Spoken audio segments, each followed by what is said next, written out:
बोलो जयकारा बोल मेरे श्री गुरु महाराज की जय। सौभाग्यशाली गुरुमुखो, संसार में पूरे गुरु नहीं मिलते, अधूरे तो बहुत मिल जाते हैं, लेकिन पूरे गुरु का मिलना महा कठिन है। यह प्रश्न कठिन से कठिन है और सरल से सरल है। सरल इसलिए है कि इससे ज़्यादा सरल बात और कोई नहीं है, और कठिन इसलिए है कि इसके समझने की ओर ध्यान नहीं दिया जाता। समझने की ओर ध्यान नहीं दिया जाता। संतों का कथन है कि जिन लोगों की यह आवाज़ है उनके अंदर गुरु की तलाश नहीं है। अगर गुरु की तलाश हो तो उन्हें इस तरह कहने का अवसर ही न मिले, क्योंकि इस संसार में कोई वस्तु भी असंभव नहीं है। जिसका नाम है उसका रूप भी अवश्य है। नाम और रूप दोनों सदा से साथ साथ चलते आते हैं। आलम इका हर इम्कान का इम्कान है, गैर इम्का के भी यहाँ इम्कान का समान है। पूरा और अधूरा दोनों निस्तवी शब्द हैं। जहाँ अधूरे का शब्द आया है वहाँ पूरे की हस्ती भी अवश्य बात है, क्योंकि संसार में हर एक वस्तु का जोड़ा होता है। अगर अधूरे गुरु हैं तो पूरे गुरु का होना भी आवश्यक है। अगर पूरे गुरु की हस्ती को नहीं मानोगे तो फिर अधूरे गुरु की हस्ती भी मिट जाएगी। जो लोग ऐसा कहते हैं कि संसार में अधूरे गुरु बहुत हैं और पूरे नहीं हैं, उनके लिए कोई दूसरी शहादत देने की आवश्यकता नहीं है। उनकी अपनी आवाज़ ही इस बात को परिपक्व करने के लिए गवाह और सबूत है कि पूरे गुरु संसार में अवश्य मौजूद है। क्योंकि जब वे अधूरे गुरु की हस्ती का होना मानते हैं तो फिर पूरे गुरु की हस्ती से इनकार कैसे कर सकते हैं। हाँ, अगर उन्हें पूर्ण गुरु का मिलाप नहीं होता तो इसका मतलब यह हो सकता है कि उन्हें गुरु की ज़रूरत नहीं है, क्योंकि अगर ज़रूरत होती तो फिर कोई कारण नहीं था कि उनकी ज़रूरत का सामान कुदरत उनको न पहुँचाती। अगर यह भी मान लिया जाए कि ज़रूरत उनको है तो फिर दूसरा उत्तर इसका यह है कि उनमें हिम्मत नहीं है और न ही पुरुषार्थ है। वे केवल इस ख्याल से हाथ पर हाथ धर कर बैठे रहते हैं कि अगर ईश्वर को मंजूर होगा तो आप से आप रास्ता मिल जाएगा। ऐसे लोगों को कोई क्या समझाएगा। बच्चा रोता है तो माता उसको दूध देती है। भला जिनमें स्वयं ही पुरुषार्थ नहीं है उनकी सहायता कुदरत क्या करेगी। हमेशा कुदरत की ओर से भी उन्हीं लोगों को मदद मिला करती है जो अपनी मदद आप करते हैं। कहावत है कि हिम्मते मर्दा मद्दे खुदा, परंतु जो आलसी बनकर बैठे रहते हैं ईश्वर भी उनकी ओर से अपना हाथ खींच लेता है। रामायण का कथन है, कादर बनकर एक अधारा, देव देव आलसी पुकारा। सदा देव देव की रट लगाते रहने की जो करेगा देव करेगा, जो करेगा देव करेगा। यह कायरों और दुर्बलों के मन का आधार है, क्योंकि वे देव देव सदा आलसी जीव ही पुकारा करते हैं। परंतु जिनकी हिम्मत और हौसला ऊंचा होता है वे ऐसा नहीं कहा करते। संत कहते हैं, हे जीव, संसार में कोई देव नहीं है, तेरा पुरुषार्थ ही तेरा देव है। दुनिया में कोई काम भी ऐसा नहीं है जो न हो सके, परंतु सिर्फ जरा हिम्मत और दिलेरी से काम लेने की आवश्यकता है। कार्य आप से आप होता चलेगा। ऐसी कोई कठिनता नहीं है जो सहल न बन सके। केवल मनुष्य को चाहिए कि वह परेशान और निराश न हो। फिर कहा है, वह कारे की हिम्मत वस्ता गर्दात, अगर खारे बवद गुदश्ता गर्दात। जो कार्य हिम्मत और हौसले के साथ होता है तो वह अगर कांटा भी है तो गुलदस्ता बन जाता है। परिपक्व ख्यालों वाले ही कुदरत सहायक है। जिस मनुष्य की हिम्मत और हौसला ऊंचा होता है उसका एतवार धरती और आकाश के अंदर उसके हौसले और हिम्मत के अनुसार होता है। यह बात बिल्कुल निसंदेह और सच्ची है। कथा में आया है कि समुद्र के किनारे दो चिड़ियाँ नर और मादा घोंसला बनाकर रहती थी। एक बार जो ही समुद्र की छाल को जो बाहर आई तो उनका घोंसला और अंडे बहाकर समुद्र में ले गई। ये दोनों जब बाहर से उड़ते फिरते अपने घर आए, देखा तो न वह घर है और न ही अंडे हैं। पता लगा कि समुद्र ने उछलकर बहा दिए हैं। सुनते ही आग बबूला हो गए और क्रोध में आकर कहने लगे, अगर हमारा नाम चिड़िया है तो हम इस समुद्र को खुश्क करके छोड़ेंगे। समुद्र कौन जो हमारे अंडे बहा कर ले जाए। इसे अहंकार होगा कि मैं बहुत बड़ा हूँ, लेकिन इसे अभी तक कोई शिक्षा देने वाला नहीं मिला। इसे अधिकार क्या है कि बिना कारण किसी दूसरे के घर पर हमला करे। प्रण कर लिया कि जब तक इसको खुश्क नहीं कर देंगे सुख का श्वास लेना हमारे लिए भी पाप है। यह कहकर वे दोनों पंछी लगे समुद्र को सुखाने। उनकी क्या कार थी। किनारे से रेत की चोंच भरकर समुद्र में फेंकते और समुद्र से पानी की चोंच भरकर समुद्र से बाहर फेंकते। परंतु समुद्र तो समुद्र है, उसका खुश्क करना तीनों काल में असंभव है। और फिर छोटे छोटे पंछियों के हाथ से,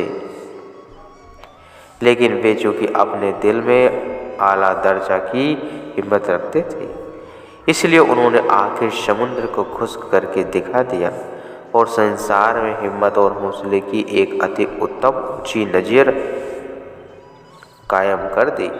यह कथा इस प्रकार है कि कहते हैं, जब वे दोनों चिड़िया इस प्रकार समुद्र को सुखाने के काम में लग गए तो एक दूसरी चिड़िया ने आकर उनसे इसका कारण पूछा। उन्होंने उत्तर दिया, समुद्र हमारे अंडे बहा ले गया है, हम इसे खुश्क करती हैं। उसने कहा, यह काम तुम्हारे से क्या, सारे संसार की शक्ति से भी बाहर है। इस ख्याल को छोड़ो और मुफ्त में अपने जीवन को नष्ट न करो।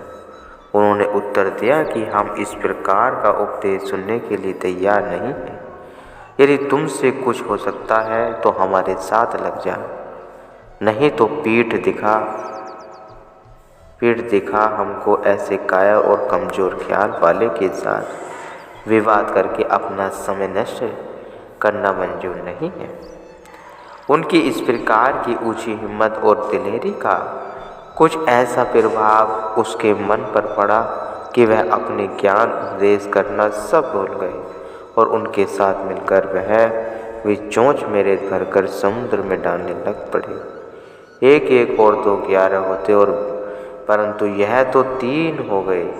अब तो बना कि अनेक चिड़िया उनके साथ मिलकर समुद्र को सुखाने लग गई। जब अच्छा खासा झुंड चिड़ियों का इस काम में लग गया तो इस शोहरत को सुनकर देश विदेश की चिड़िया झुंड वहाँ पहुँचने लगे। अब बात पूछने से आगे निकल गई। जो भी चिड़िया आती दूसरों को इस तरह करता देखकर वह भी उसी तरह करने लग जाती। जब संसार की तमाम चिड़िया वहाँ आ पहुँचती तो दूसरे पंछियों का भी इधर ध्यान हुआ। उन्होंने देखा कि दुनिया की सब चिड़ियाँ समुद्र के खुश करने में लग रही हैं, तो वे भी वहाँ पहुँचने लगे और लगे उनके साथ मदद करने। भाव यही कि कुल संसार के पंछी उस जगह आग एकत्र हुए और समुद्र को सुखाने के काम में लग पड़े। यह बात चारों ओर फैल गई। जो सुनता अचंभित होता। फिरते फिराते वहाँ नारद ऋषि आ पहुँचे। उन्होंने देखा कि तमाम पंछी समुद्र का पानी बाहर उछाल रहे हैं और उसके बदले इसमें रेत भर रहे हैं। उन्होंने इसका कारण पूछा। पता लगा कि समुद्र इनके अंडे बाहर ले गया है और वे उसको सुखाना चाहते हैं। नारद जी को बड़ा आश्चर्य हुआ। बहुत तेरा समझाया मगर वहाँ उनकी सुनता कौन था। जब पंछी सिर धड़ की बाजी लगाकर पानी बाहर उछाल रहे थे, नारद जी को दया आई। शीघ्र ही वे कुंड में विष्णु भगवान के पास पहुँचे और सब हाल जो का तो ही कह सुनाया। भगवान ने तुरंत करुण जी को बुलाया और कहा, हे करुण जी, तुम्हारी प्रजा संसार में इस कदर दुखी हो रही है जिसकी कोई हद नहीं है, और तुम यहाँ सुख की नींद सो रहे हो। शीघ्र ही जाओ और अपनी प्रजा को दुख से छुटकारा दिलाओ। भगवान की आज्ञा पाते ही करुण जी वहाँ आए और पंछियों को ऐसी अवस्था को देखकर समुद्र पर इतना भारी कोप किया कि समुद्र भयभीत होकर त्राहि त्राहि करता हुआ गरुड़ जी के चरणों में आ उपस्थित हुआ और क्षमा मांगने लगा। गरुड़ जी ने कहा, जल्दी इन पंछियों के अंडे वापस दे, नहीं तो अभी तुझे दंड देता हूँ। नीच तूने इतना ख्याल ही तुझे इतना ख्याल ही नहीं कि ये तमाम पंछी इस तरह से अपना जीवन खत्म कर देंगे और तू फिर भी इतना मस्त बैठा है। समुद्र ने गरुड़ जी के चरणों में नमस्कार किया और उसी समय एक जाल के द्वारा वह अंडे निकाल कर किनारे पर रख दिए। वे दोनों चिड़िया अपने अंडे पाकर सुखी हुई और गरुड़ जी सब पंछियों को आशीर्वाद देते हुए वापस वैकुंठ धाम को चले गए। यह नजर है कि जब साहिबे हिम्मत किसी काम पर कमर बांध कर लग जाते हैं तो वह न होने वाली बात को भी करके दिखा देते। कहते हैं, जब फराज तेसा लेकर पहाड़ को छीनने लगा तो जब ऐसा तेसा वह मारता तो करोड़ों तेसे उसके साथ कुदरत मारती थी। इस तरह से वह जगह मर्दा पहाड़ में जीतने में सफल हो गया। कुदरत की तरफ से भी मदद उन्हीं के लिए उतरती है जो इरादे के मजबूत होते हैं, क्योंकि कामयाबी और नाकामी सब आदमी के अपने इरादे और दिलचस्पी पर निर्भर है। हौसलामंद आदमी के जोश को उभारने धरती और आकाश की तमाम शक्तियाँ मदद देने के लिए तैयार खड़ी रहती हैं। उभारने वाली शक्तियाँ को दुनिया की कोई भी ताकत दबा नहीं सकती और निकम्मे तथा आलसी आदमी को संसार की कोई ताकत उभार नहीं सकती। जिस नाकामी की आदमी हिकायत करता है वह वास्तव में कोई चीज़ नहीं है। उसे चाहिए कि वह अपने काम में लग जाए और काम का ध्यान, फिर वह काम ही देख लेगा कि सफलता उसके पाँव चूमने के लिए तैयार खड़ी है या नहीं। जो मनुष्य हाथ पर हाथ धरकर बैठा रहता है उसमें ताकत नहीं आती। वह दिनों दिन दुर्बल और डरपोक बनता जाता है और वह बेकारी उसको यहाँ तक नीचे गिरा देती है कि काल और कर्म फिर उसको धर दबाते हैं। जो मनुष्य जिस कदर ज़्यादा काम करने का आदी होता है उतनी ही उसमें ताकत भी ज़्यादा आती जाती है। संसार में मनुष्य का जीवन कोई मामूली चीज़ नहीं है। अगर वह हस्ती रखता है तो फिर क्या कारण है कि उसकी हस्ती का असर खाली चला जाए। सिर्फ जरा उसे हिम्मत और दिलेरी से काम लेना चाहिए। कहने का भाव यही है कि जो मनुष्य अपना काम आप करना चाहता है और करने लगता है, ईश्वर उसका साथ देता है, और जो अपना काम आप नहीं करता कुदरत में उसकी सहायता न कोई समान नहीं है। ईश्वर की तरफ से सहायता केवल ऐसे ही लोगों को मिला करती है जो अपना काम आप करते हैं। उन भक्तों के पास कौन सी शक्तियाँ होती है जो भगवान को वहीं खड़े खड़े पिरकर कर लेते हैं। यह सिर्फ ख्याल की परिपक्वता और इरादे की मजबूती का असर होता है कि भगवान झट से सामने मौजूद होते हैं। लोग भगवान भगवान कहते हैं, बड़े बड़े ऊंचे स्वरों से उसे पुकारते हैं, भगवान तू आ युग युग में प्रकट होने के वायदे याद दिलाते हैं, परंतु हिम्मत इतनी नहीं होती कि संसार की थोड़ी सी दुश्मनी का मुकाबला कर सके। निंदा का मुंह देखते ही घबरा कर रोने लगते हैं और भक्ति को छोड़ने के लिए तैयार हो जाते हैं। ऐसे लोगों से भगवान भी करोड़ों कोसों की दूरी पर रहता है, क्योंकि वह जानता है कि जिस दर्जे के वे भक्त हैं, ईश्वर कोई अनजान नहीं है कि उसे कोई जवानी जमा खर्च से रिझा ले भी उसके रास्ते में कुर्बानी की जरूरत है। जो लोग भगवान के भक्त भी बनना चाहते हैं और साथ ही संसार के लोग लाज और निंदा स्तुति में घबराते हैं, उसकी ही मिसाल उस स्त्री की सी है जो नाचना भी चाहती है और घूंघट भी लंबा निकालती है। देहाती लोग कहा करते हैं कि नाच लगी फिर घूंघट कैसा, यह जब नदी में कूद पड़े तो फिर बरसात की बूंदाबांदी का भय कैसा।